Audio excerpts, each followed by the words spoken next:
Selamat pagi, perkenalkan nama saya Nur Fatimah, saya dari kelas 94. Menurut saya kegiatan literasi dan numerasi yang setiap hari Rabu dilaksanakan di SMP Negeri 10 Tanjung Balai ini sangat bermanfaat bagi saya dan teman-teman semua.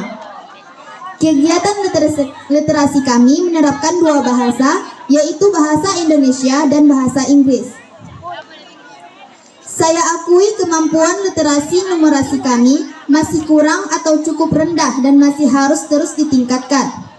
Salah satu upaya yang dilakukan sekolah untuk meningkatkan kemampuan literasi numerasi kami sebagai peserta didik adalah menerapkan kegiatan literasi yang dapat menunjang berkembangnya kemampuan kami sebagai peserta didik. Penerapan kegiatan literasi yang tidak sesuai akan mengakibatkan kemampuan literasi dan numerasi kurang dapat berkembang. Tetapi menurut saya, kegiatan literasi di sekolah saya ini sudah cukup sesuai, sehingga kami dapat mengembangkan bakat dan kemampuan yang kami miliki. Kami dapat mengembangkan bakat kami baik dalam literasi bahasa Indonesia maupun bahasa Inggris. Semoga kegiatan ini terus berkelanjutan dan saya ucapkan terima kasih kepada Bapak Ibu Guru yang sudah membimbing kami dalam kegiatan literasi ini. Demikian yang dapat saya sampaikan. Jika ada kata yang salah dalam penyampaian, saya mohon maaf dan terima kasih atas segala perhatiannya. Assalamualaikum warahmatullahi wabarakatuh. Selamat pagi. Saya baca. Judul buku Manfaat Air Putih. Pengarang Kusnanto. Penerbit Mutiara Akskar. Tahun terbit 2019. Tebal halaman 60 halaman. Sinopsis buku. Air memegang peranan penting untuk menunjang kehidupan, apalagi 70% unsur penyusun tubuh manusia adalah air. Namun, air juga bisa membawa dampak negatif saat menjadi agen pembawa penyakit. Kondisi air saat ini sudah mengalami banyak perubahan, apalagi dengan adanya pencemaran air yang turut berdampak pada kualitas air. Isi resensi. Pada buku setebal 60 halaman karya Kusnanto, dibahas seluk-beluk tentang air bersih beserta cara pengolahannya secara tepat. Pembahasan utama buku adalah air putih, yang digunakan sebagai air minum dan terapi kesehatan menggunakan air putih.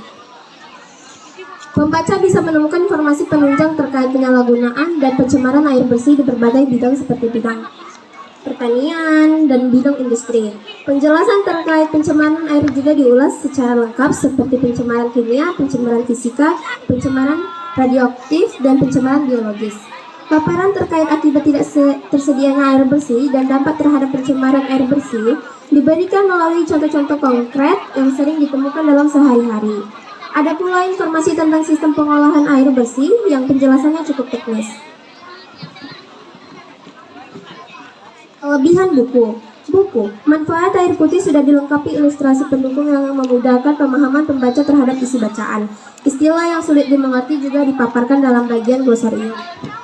Pembaca akan mendapatkan banyak pengetahuan terkait kebutuhan air minum, syarat air minum yang layak konsumsi, pengolahan air minum untuk berbagai bidang, hingga terapi kesehatan dengan air putih. Secara umum, pembahasan yang ada di dalam buku bersifat praktis sehingga mudah diterapkan. Begitu pula dengan bagian terapi kesehatan menggunakan air putih sudah dilengkapi dengan langkah-langkah secara rinci. Kekurangan buku. Pembahasan tentang berbagai manfaat air putih hanya dilakukan secara general. Padahal bisa dicantumkan jurnal-jurnal atau penelitian pendukung yang berkaitan dengan manfaat air putih untuk menambah kinerja. Demikian resensi dari buku yang telah saya baca. Semoga bermanfaat buat kita semua. Terima kasih. Selamat pagi dan salam sejahtera buat kita semua. Pagi. Hello guys, good morning. My name is Shakirina Misila. I am from class 9-4. I want to write a story of Lake Toba. The title of the book is about the Legend of Lake Toba. It is published by Yudhistira Ikranegara 2017.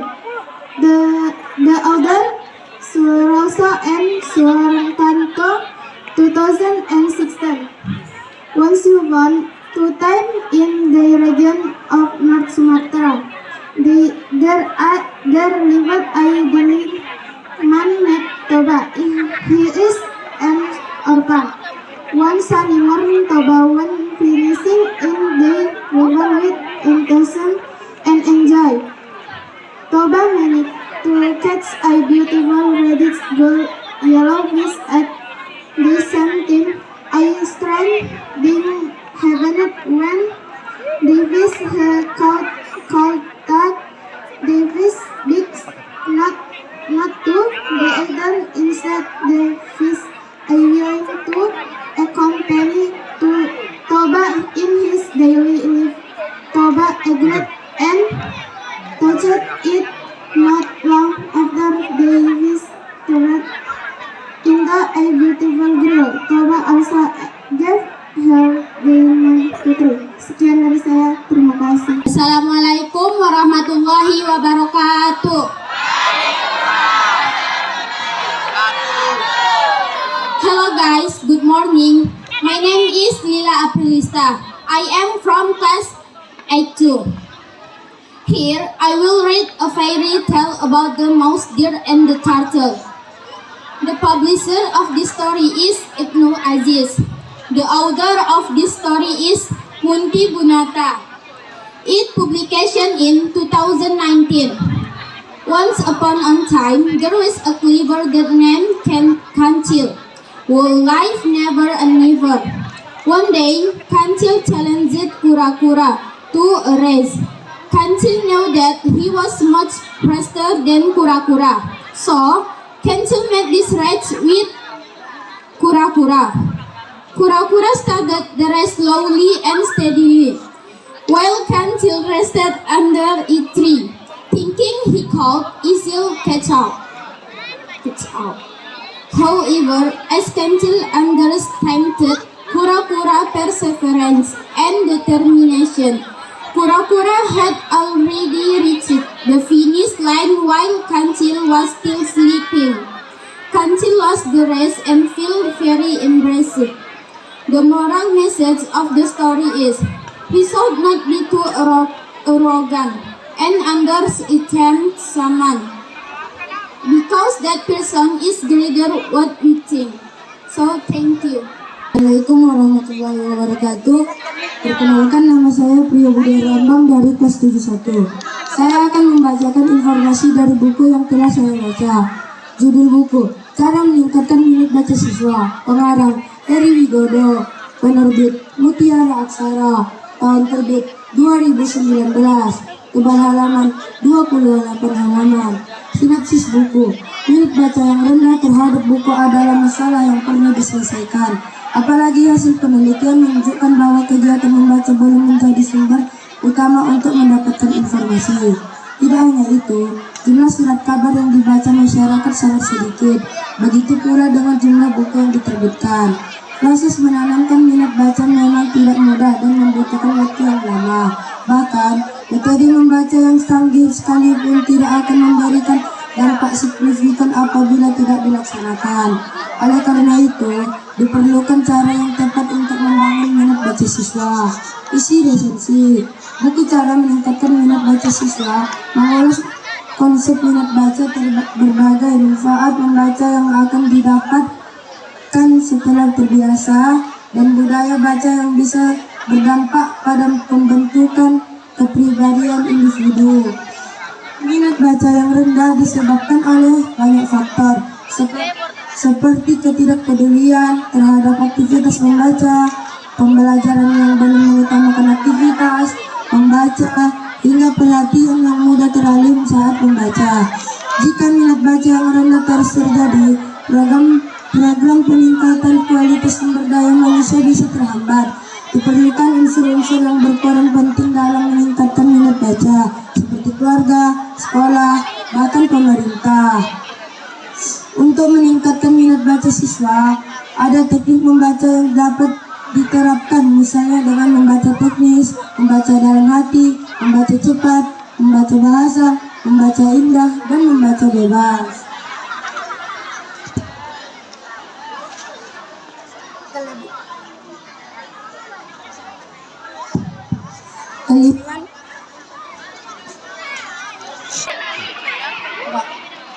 Kelebihan buku ini, pembaca bisa mendapatkan tips praktis untuk meningkatkan minat baca beserta teknik membaca yang langsung dapat dipraktikkan. Informasi tambahan terkait upaya untuk meningkatkan minat baca siswa diberikan dengan sudut pandang guru. Kekurangan buku ini, meskipun buku cara meningkatkan minat baca siswa berisi pembahasan secara praktis, seluruh penjelasan masih berupa paragraf tanpa ilustrasi sehingga terkesan membosankan. Demikian resensi dari buku yang telah saya baca. Terima kasih atas perhatian dan Assalamualaikum warahmatullahi wabarakatuh. Selamat pagi buat kita semua. Perkenalkan, saya Dian Safira dari kelas 93. Di sini saya akan menyampaikan pendapat saya tentang kegiatan yang biasa kita lakukan di hari Rabu, yaitu kegiatan literasi dan numerasi. Salah satu upaya pemerintah untuk mencegah terjadinya mass learning meningkatkan gerakan literasi numerasi itu yang dilaksanakan sekolah kami SMP Negeri 10 Tanjung Balai.